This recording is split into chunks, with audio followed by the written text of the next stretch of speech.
మీ ఎలాంటి వ్యాపార ప్రకటనలకైనా వెంటనే మా ఛానల్ సంప్రదించండి. అందరికీ నమస్కారం. ఈరోజు మన స్టూడియోలో ప్రముఖ ఆధ్యాత్మికవేత్త దైవాజ్ఞ బ్రహ్మశ్రీ వీరాపురం సుబ్రహ్మణ్య స్వామి గారు మనతో ఉన్నారు. సో గురువు గారితో మాట్లాడేద్దాం. నమస్కారం గురు. శుభాశీస్సులండి.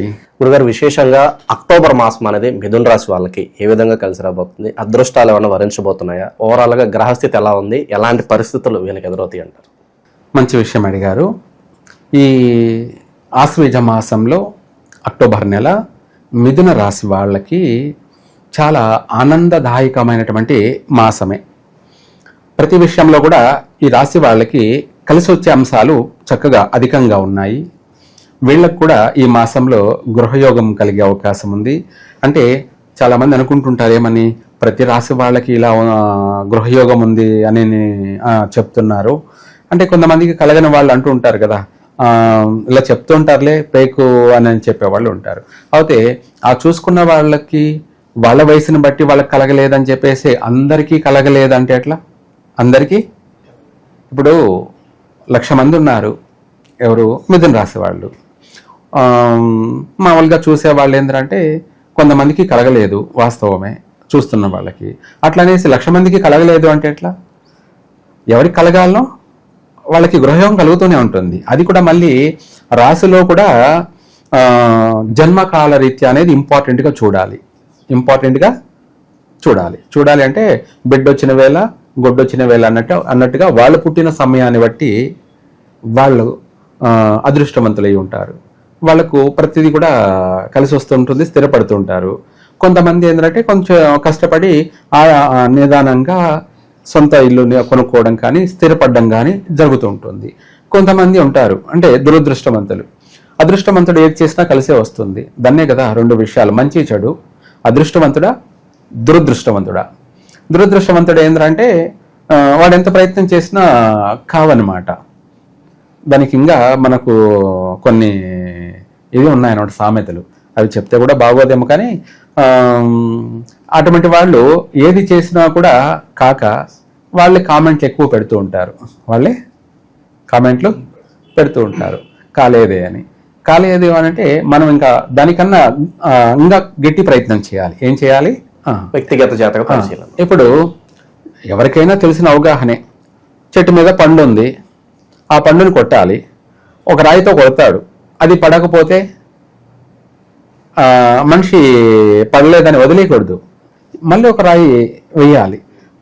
రెండవ రాయి కూడా పడలేదు, 3వ రాయితో కొడితే పడుతుంది. అంటే మనం వేసే 3 రాళ్ళల్లో ఏదో ఒక రాయి అనేది తగులుతుంది, పడుతుంది. ఆ పండుని మనం తింటాం. ఒక రాయి వేసి నాకు పడలేదు, నేను దురదృష్టవంతుడిని అనుకోకూడదు. మనము 1, 2, 3 ప్రయత్నాలు చేయాలి. 3 ప్రయత్నాలు కూడా కాకపోయినప్పుడు అప్పుడు మనము ఏదో ఉంది సంథింగ్ రా అంటే దురదృష్టవంతుడని అప్పుడు మనం నిర్ధారణ చేసుకోవాలి. మనము ఒక పని కాలేదని చెప్పేసి అనుకోకూడదు ఎప్పుడు కూడాను. అందరూ అదృష్టవంతులే, ఎవరేం దురదృష్టవంతులేం కాదు. కాకపోతే ఇందాక మనం అనుకున్నట్టు ఏదైనా సరే ఆకులో పెడతావా బోకులో పెడతావా అన్న సామెత కింద ప్రతిదీ వెంటనే అయిపోవాలంటే కుదరదు. అది అదృష్టవంతుడైన వాడికి వెంటనే అయిపోతుంది, కొంతమందికి ఆలస్యంగా జరుగుతుంది. ఇందాక మనం అన్నాం కదా దురదృష్టవంతుడని.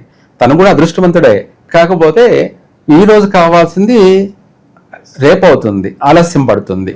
అంతలో మనిషి చింతించకూడదు. ఏమని, నాకు క్షణాల్లో అయిపోలేదే అని చెప్పేసి అనుకోకూడదు. ఏ దానికైనా కూడా టైం అంటూ ఒకటి ఉంటుంది. కొందరికి వెంటనే అవుతాయి, కొందరికి ఆలస్యంగా అవుతాయి, కొందరికి మరీ ఆలస్యంగానూ అవుతాయి. కాకపోతే అవడం అయితే ఖచ్చితంగా అవుతుంది. ఇలా వరుసగా ఈ సంవత్సరంలో 3 గ్రహణాలు ఉన్నాయి కాబట్టి ఈ గ్రహణ ప్రభావాల వల్ల కొన్ని రాశుల వారికి షాడో, నీడ అంటారు. నీడ అంటే మనుషులు మానసికంగా ఇబ్బందులు పడడం, శారీరక పరంగా ఆరోగ్య ప్రకారంగా ఇబ్బందులు పడడం, ఇలాంటివి అధికంగా ఉన్నాయి. కాబట్టి ఆ సమస్యల నుంచి మనం బయటపడడానికి ఈ రాశి వాళ్ళు, మిథున రాశి వాళ్ళు చక్కగా కలిసి వచ్చే దానికోసమై అమ్మవారి మంత్రాన్ని పఠించడం మంచిది. ఎందుకంటే ఎంత పెద్ద నెగటివ్నైనా కూడా త్రుటిలో నాశనం చేసేటువంటి మంత్రమే, అంటే క్షణాలలో దాన్ని సంహరించేటువంటి మంత్రం చండాలి మంత్రం. అంటే ఇది అత్యంత భయంకరమైనటువంటి మంత్రం కూడాను. ఓం జ్వాలా మాలిని విద్మహే మహాశూలిని ధీమహి తన్నో దుర్గి ప్రచోదయాత్. మహాశూలిని ధీమహి. మహాశూలిని అంటే మనకు రాబోయేటువంటి 1,00,000 సమస్యలనైనా కూడా చీల్చి చెండాడుతుంది. 1,00,000 సమస్యలనైనా అంటే 10,000 కష్టాలనైనా చీల్చి చెండాడుతుంది. మనల్ని సదా రక్షింపబడుతూ ఉంటుంది, సదా అనుక్షణం రక్షింపబడుతూ ఉంటుంది. ఈ మంత్రాన్ని పఠించండి, తిరుగులేదు. ఇంకా 10% అనేది ఇంకా వాడు భూమికే బరువు అయిన వాడని అర్థం. ఏమిటి ఆ 10 మంది అంటే వాడు పుట్టిన తలరాత. కానీ 90 మందికి మాత్రం నెరవేరే అవకాశం అధికంగా ఉంది. అలాగే వివాహ యోగం కూడా చక్కగా కలిసి వచ్చే అవకాశం ఉంది. ఎప్పటి నుంచో ప్రయత్నం చేస్తూ అలసిపోయి ఉన్నటువంటి వాళ్ళకి, నిరుత్సాహం చెందినటువంటి వాళ్ళకి ఈ మాసంలో శుభవార్తలు వింటారు, సంబంధాలు కుదురుతాయి, ఖాయమవుతాయి, వివాహం కూడా అయిపోతుంది. అలాగే లేదు కొత్తగా ప్రయత్నం చేయాలి అనుకుంటున్నటువంటి వాళ్ళు కూడా ఈ దసరా నెలలో అంటే ఈ ఆశ్వేజ మాసంలో ప్రయత్నం చేసినట్టయితే ఈ యొక్క మిథున రాశి వారికి తొందరగా వివాహం అయిపోతుంది. అంటే ఈ సంవత్సరంలోనే అయిపోతుంది. తెలుగు మాసాల ప్రకారంగా ఉగాదిలోపే రేపు ఈ నెల మనం ప్రారంభం చేస్తే చకచక వెంటనే తొందరగా ఈ ఉగాదిలోపే ఏ నెలలోనైనా కూడా వివాహం అయిపోవచ్చు. కార్తీక మాసంలో కావచ్చు, లేదంటే మార్గశిర మాసంలో కావచ్చు, లేదా శివరాత్రి నెలలో వెనక ముందు కావచ్చు, కానీ అయ్యే తీరుతుంది. ఇదే కాకుండా సంతాన విషయంలో కూడా సౌఖ్యం, సంతాన సౌఖ్యం, ఆరోగ్య విషయంలో కూడా బాగానే ఉంది. ఇవన్నీ కూడా మాసవారి ఫలితాల ప్రకారంగా మిథున రాశి వారికి అన్ని విధాలా బాగుంది. విదేశీయానుయోగం ప్రయత్నం చేసుకోవచ్చు, నెరవేరుతుంది. అక్కడ వెళ్ళినా కూడా స్థిరపడతారు, కలిసే వస్తుంది. కానీ అక్కడ కొద్దిగా ఇప్పుడు ప్రస్తుతం మార్పులు చేర్పులు కాస్త అల్లకొల్లాలు ఉన్నాయి అంటే అందరికీ కాదు, అది దేశాల వారీగా గ్రహాల రీత్యా అన్ని దేశాల్లో జరుగుతూనే ఉంటుంది. ఎవరి తలరాత వాళ్ళదే, ఎవరి తలరాత అక్కడ ఏదో పంపించేస్తున్నారు అని భయపడిపోవాల్సిన అవసరం లేదు. ఈ ప్రపంచాలు ఎవడు ఏమీ చేయలేడు.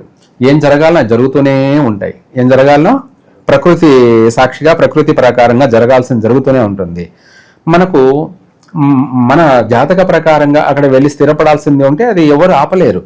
వెళ్తాం, స్థిరపడతాం, చక్కగా కలిసే వస్తుంది. ఇప్పుడు అక్కడ అబ్రాడ్లో మన భారతీయుల్ని అందరూ పంపించేస్తున్నారని కూడా కొంతమంది అపోహాలు. మన భారతీయులు లేకపోతే అబ్రాడ్లే లేవు. ఏమిటి, మన భారతీయులు లేకపోతే అబ్రాడ్ దేశాలే లేవు అన్నమాట. అంతే. ఏ దేశం ఏగినా జై కొట్టు తెలుగోడ. ఏమిటి, తెలుగోడికి ఎక్కడ పోయినా కూడా రాజయోగమే, ఎక్కడ పోయినా రాజయోగమే. కాబట్టి భయపడాల్సిన అవసరం ఏం లేదు, ప్రశాంతంగా నెరవేరుతుంది. విదేశీ యానయోగం చక్కగా కలిసే వస్తుంది, ప్రయత్నాలు చేసుకోవచ్చు.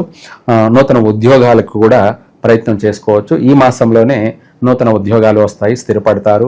మళ్ళీ ఉద్యోగాల్లో చేసేటువంటి వాళ్ళకి కూడా ప్రమోషన్ కలుగుతుంది. చక్కగా విద్యార్థులకు కూడా అన్ని రంగాల వారికి కలిసే వస్తుంది. కాకపోతే ఈ రాశి వాళ్ళకు కూడా ఈ గ్రహణ ప్రభావాలు ఎందుకు ఇంతగా మనం చెప్పుకోవాలి అంటే, నిన్న చంద్రగ్రహణం, రేపు సూర్యగ్రహణం, మళ్ళీ చంద్రగ్రహణం, అది కేతుగ్రస్త చంద్రగ్రహణం. ఇవి ఈ రాశి వాళ్ళకి ఎప్పటి నుంచో ప్రయత్నం చేస్తున్న అటువంటి వాళ్ళకు కూడా ఈ మాసంలో సక్సెస్ అవుతారు. అందువల్ల గృహయోగం కూడా కలిగే అవకాశం ఉంది, లేదా వాహన యోగం కూడా కలిసి వచ్చే అవకాశం ఉంది. ఇదే కాకుండా ఏదైనా ట్రావెల్స్ బిజినెస్ చేసుకోవాలన్నా కూడా ఈ మిథున రాశి వాళ్ళు ప్రశాంతంగా కొనుక్కొని వ్యాపారం చేసుకోవచ్చు. ఆర్థిక పరంగా ఎలా ఉంటుంది? ఆర్థిక పరంగా కూడా ఏ పని చేసినా కూడా కలిసే వస్తుంది, నష్టం అయితే ఉండదు. 100కి 90% నష్టం ఉండదు, చక్కగా కలిసి వస్తుంది. అన్ని విధాల కూడా కుటుంబం అంతా కూడా సుఖంగా, సౌఖ్యంగా, సంతోషంగా కుటుంబంలో అందరితో కలిసి ఆనందమైనటువంటి జీవితాన్ని గడుపుతారు. సర్వే జన సుఖినో భవంతు.